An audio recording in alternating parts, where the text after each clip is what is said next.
Close your eyes for a second. Try to remember your 5th birthday, your first day of school, the house you grew up in, not just what it looked like, but what it felt like to be small inside of it. Can you? Most people can't, and they never stop to think about why. You probably have a few flashes, a birthday cake maybe, a playground, someone's laugh, but they feel distant, blurry, like trying to hold on to a dream that dissolves the moment you open your eyes. Here's what's terrifying about that. It's not normal forgetting. It's not just time passing. Science has now discovered that the reason you can't remember your childhood might say something deeply unsettling about what your brain went through and what it might still be doing to you today without you even realizing it. Stay with me, because this one is going to change how you see yourself. The mystery. We take it for granted. Everyone forgets their early childhood, right? It's just how it is. But think about what you're actually saying when you say that. You lived through years of experiences. You felt things: joy, fear, love, confusion. You had moments that felt enormous to you at the time. You cried, you laughed. You were fully alive in those years, and they're just gone. Psychologists have a name for this. They call it childhood amnesia or infantile amnesia. And for decades, the explanation was simple. Young brains just aren't developed enough to form lasting memories. The hippocampus, the part of your brain responsible for storing memories, isn't fully formed in early childhood, so memories don't stick. That sounds reasonable, right? Except it's only half the story. Because here's what they didn't tell you. New research is revealing something far more complicated and far more personal. The reason you can't remember isn't just about brain development. It's about what your brain chose to do with those memories. And why? The science gets darker. Let's talk about something called neurogenesis. In children, the brain is constantly growing new neurons, millions of them. And here's the thing about new neurons. When they grow into the hippocampus, they actually overwrite old memories. They disrupt the existing network to make room for new connections. Think about that. Your brain was growing so fast, so furiously, that it essentially erased itself as it went. But here's where it gets interesting.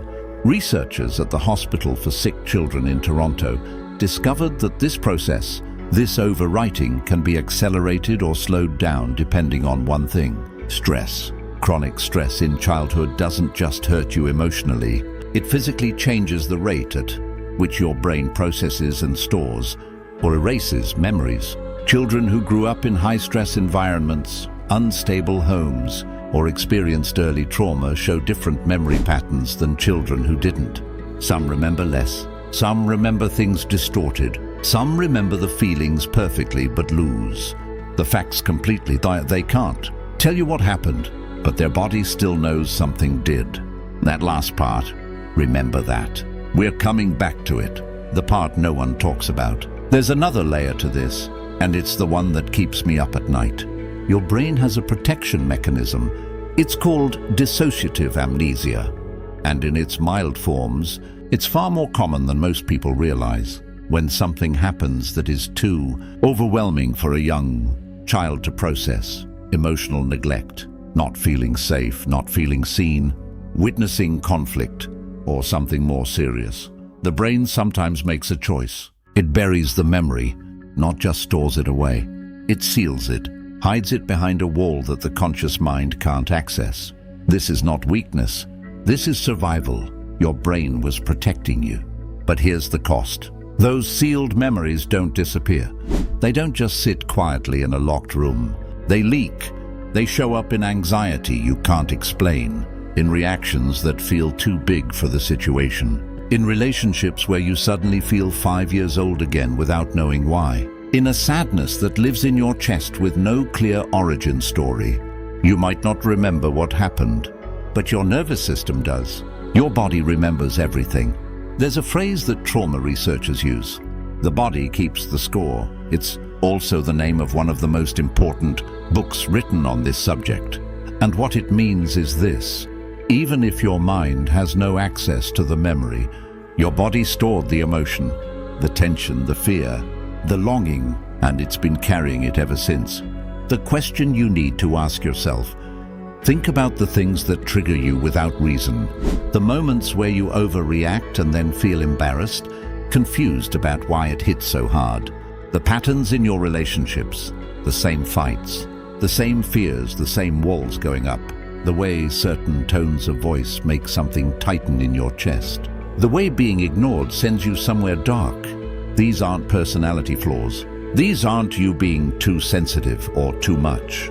These are echoes. Echoes of a childhood your conscious mind can't access, but your emotional brain never forgot.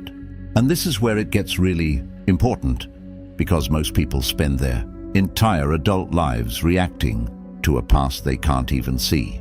They're being driven by memories they have no access to. They're fighting battles from a war they don't remember starting. That's not living. That's haunting yourself. The flip side, not all lost memories are dark. Now, I want to be honest with you, because I don't want this to feel like a trauma spiral.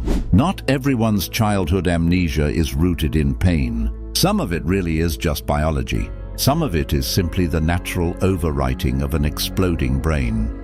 And here's something beautiful that researchers have found.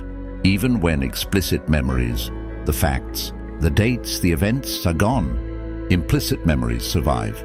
Implicit memories are the ones that live in your body, your instincts, your gut feelings, the warmth you feel around certain smells, the sense of safety you get in a particular kind of light, the way music from a certain era makes you feel 7 years old in the best possible way, the inexplicable comfort of a specific food.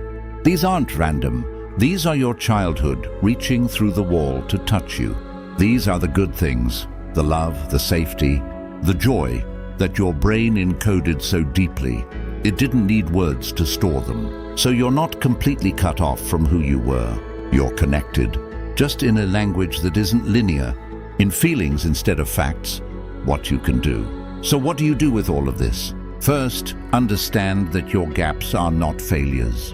The fact that you can't remember being 5 years old does not mean those years didn't matter. They shaped everything. Your attachment style, your fear responses, your capacity for trust, your relationship with yourself. You were built during those years. And whether or not you remember, the blueprint doesn't change the building. Second, if you feel that there's something in you that you can't name, something that hurts without explanation, something that keeps pulling you back no matter how far forward you try to go, please don't dismiss it. Don't tell yourself you're being dramatic. Don't tell yourself to just get over it. What you're feeling might be real memory, just stored somewhere your words can't reach.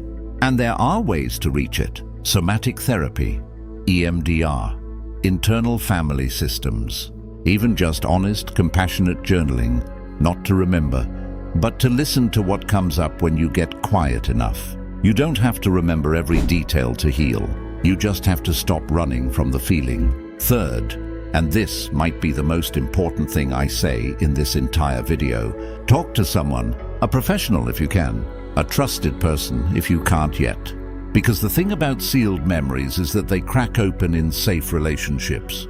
That's actually how healing works, not in isolation. Not through willpower, but through connection. Through someone sitting across from you and saying, "You're safe. I'm here. I'm not going anywhere."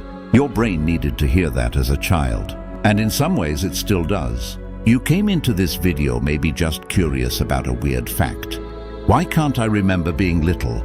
But I hope you're leaving with something more than a fact.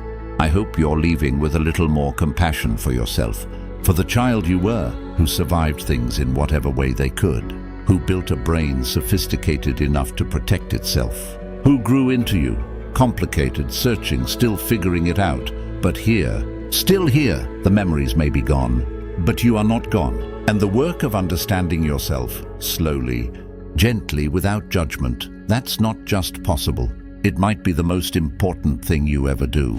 If this video hit somewhere deep, if something in you recognized itself in what we talked about today, I want you to do one thing right now. Don't scroll away yet. Drop a single word in the comments that describes how you felt watching this. It could be seen. It could be confused.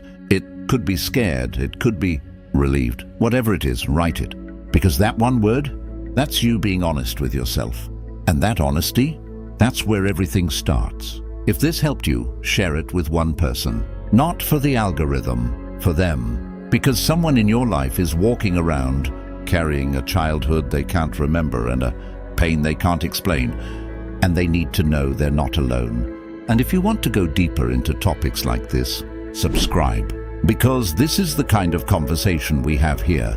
Real ones, human ones. I'll see you in the next one. Take care of yourself. Genuinely.